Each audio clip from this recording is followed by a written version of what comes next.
네, 주의 말씀을 주야로 묵상하는 자가 복이 있는 사람입니다. 오늘은 책별로 성경 어떻게 읽을 것인가 고린도 후서 일부를 함께 나누겠습니다. 윤곽을 보고 잘 이해하기 위해서 이제 고린도 후서 안으로 들어가 보실까요? 네, 고린도 후서는 기본적인 배경이 바울과 고린도 교회 간의 악화된 관계입니다. 여기로부터 네 가지 중요한 문제가 발생하는데요. 바울의 고린도 교회 방문 계획이 변경된 거, 바울의 사도직과 사역, 예루살렘의 가난한 성도들을 위한 연복, 고린도 교회에 침입한 유대 그리스도인 순회 전도자들의 문제입니다. 고린도 후서는 사도 바울과 디모데가 편지를 쓰는데요. 고린도 전서보다 한 1년 정도 늦은 AD 54년에서 55년경에 마게도냐 지역에 있는 빌립보에서 기록했습니다. 수신자는 고린도 교회이고요. 대부분이 이방인들로 구성되어 있는 교회입니다. 고린도를 방문하고 들어온 디도의 보고를 받고 바울의 세 번째 계획을 짜는데요. 이런 과정에서 몇 가지 강조점이 발생합니다. 먼저는 그리스도의 사역을 반영하는 섬김으로서의 기독교 사역, 옛 언약과 대조하여 새 언약이 지닌 큰 영광, 사역자들의 연약함을 통해 드러나는 복음의 영광, 화목으로서의 복음, 의무감이 아닌 관대한 마음으로 가난한 형제들을 구제하는 것에 대한 강조점이 있습니다. 이제 들어가기 위해서 본 내용에 초점을 맞춰서 고린도 후서를 둘러보기를 합시다. 고린도 후서는요, 매우 복잡한 드라마를 TV를 중간에 틀고 보는 것과 같은 느낌이 들 것입니다. 왜냐하면 둘러싼 배경과 등장인물을 잘 이해할 수 없기 때문에 그렇습니다. 그럼에도 불구하고 네 가지 중요한 주제가 있다는 것은 분명합니다. 첫 번째는 바울의 고린도 방문 계획이 변경된 것 때문에 생기는 문제이고요. 두 번째는 바울의 사도 직분과 사역에 관한 것, 세 번째는 예루살렘의 가난한 성도들을 돕는 연보에 관한 것, 네 번째는 유대 그리스도인 순회 전도자들의 문제에 관한 것입니다. 이 첫 번째와 세 번째의 문제는 네 번째 편지에 들어가 있고 마지막은 다섯 번째 편지에 들어가 있습니다. 고린도 전서와 고린도 후서의 관계는 사뭇 다르게 보이지만 하나로 연결되는 연결점이 있습니다. 그것은 바울의 사도권과 관련해 바울과 고린도 교회 사이에서 일어난 관계적 긴장이 그것입니다. 이제 들어가기 위해서 본 강조점에 초점을 맞춰서 몇 가지 사항을 주목해 봅시다.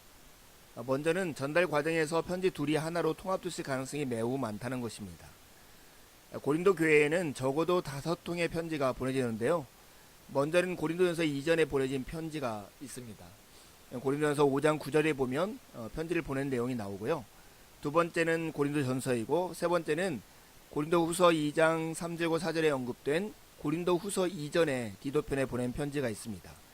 그리고는 고린도후서인데 아마도 고린도후서는 네 번째 편지와 다섯 번째 편지가 하나로 묶여져 있을 가능성이 많습니다.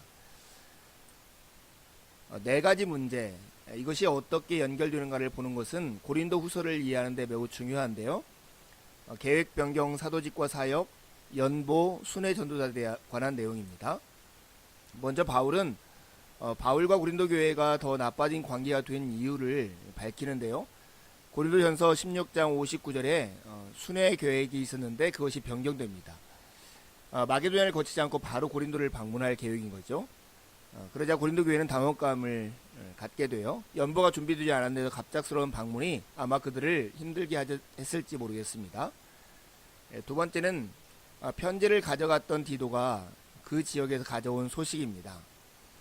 에베소에서 디도를 통해서 편지를 보내는데 디도편에 눈물의 편지를 보낸 그 결과 디도의 보고를 보니 편지를 받고 그들은 회개했고 거짓 교사들을 징계하는 일이 있었다는 것입니다.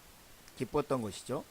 그래서 고린도 교회를 방문하려고 했던 1차적 목적을 다시 진술합니다. 그것은 예루살렘의 가난한 성도를 돕는 연보에 관한 것이죠. 넷째 서신과 함께 디도를 고린도로 보내게 되고 연보를 미리 준비해 두기를 바라는 소망이 담겨져 있는 편지입니다. 여기까지가 네 번째 편지라면 다섯 번째 편지를 또다시 보낼 이유가 생겼는데 말씀을 팔아먹는 순회 선교사들을 책망하기 위한 것입니다. 고린도를 방문한 디도가 거짓 교사들의 영향력이 여전히 있음을 보고 돌아와요. 디도의 보고를 받은 바울은 다시 5번째 편지를 통해서 말씀을 팔아먹는 순회 선교사들을 책망하는 편지를 보내는 것이죠.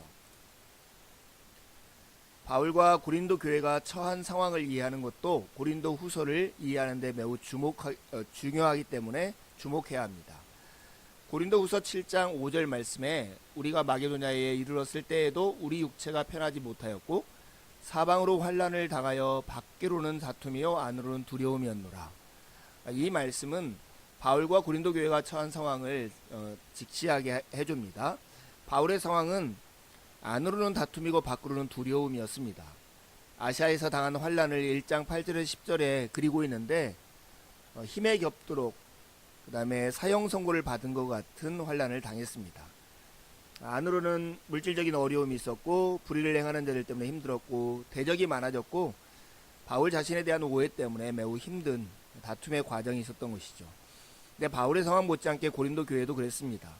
바울은 고린도 교회가 바울이 받은 것 같은 고난을 그들도 받고 있다라고 1장 6절에 말씀하고요. 7장 12절에 보면 불의를 행하고 불신자들과의 교제하고 신학적 문제 등이 고린도 교회에 여전했습니다.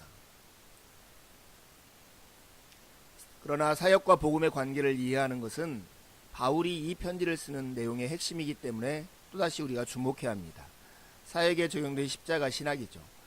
복음을 선포하는 질그릇의 연약함으로 인해 하나님의 영광, 곧 복음의 능력이 축소된 것이 아니라 오히려 고양되었다는 것입니다. 그러한 사역을 무엇보다도 십자가에 못 박히신 예수 그리스도와 부합한 것이죠. 그래서 바울은 반복해서 질그릇과 같은 자신의 연약함을 자랑합니다. 그 이유는 그가 고난당하는 것을 좋아해서가 아니라 그것이 복음을 전하는 자가 아닌 구원자에게 주의를 집중시키는 것을 의미하기 때문입니다. 여러분 이제 고린도 후서를 펴시고 할 수 있는 대로 반복해서 읽으십시오. 읽으면서 배우거나 묵상하는 것을 기록하시고요. 가까운 누군가와 기록한 것을 서로 나누어 보십시오.